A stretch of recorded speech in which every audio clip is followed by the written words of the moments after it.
What's up mga katatang? Ayan.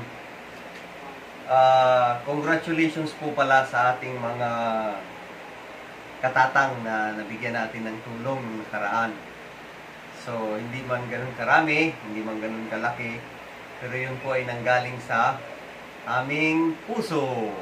Pinagkaloob po sa inyo, sa mga natulungan, sa nasunugan. Ay, nga pala, mga katatang, mayroon kasing nag-comment doon sa nakaraang vlog ko, kaso di ko na mahanap. Ang comment niya ay humihingi siya ng pangpustiso.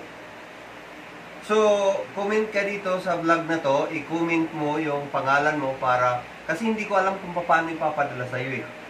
Wala akong detalye. So, hinahanap ko ng hinahanap, di ko naman ano kasi sa dami na nag-comment, yung naghingi po ng pampustiso. Gusto ko pong malaman kung sino ka at taga saan ka para malaman ko kung paano po ipapadala. Ano, mag-comment lamang po dito sa comment section natin sa baba. Nakahanda na po ang inyong pustiso. Ayan. Ipapadala ko po. Yan. Ipapadala ko po itong pustiso. Sabihin nyo po ang inyong pangalan at ang kumpletong address ninyo at darating po sa bahay ninyo ang pustiso na nire-request ninyo.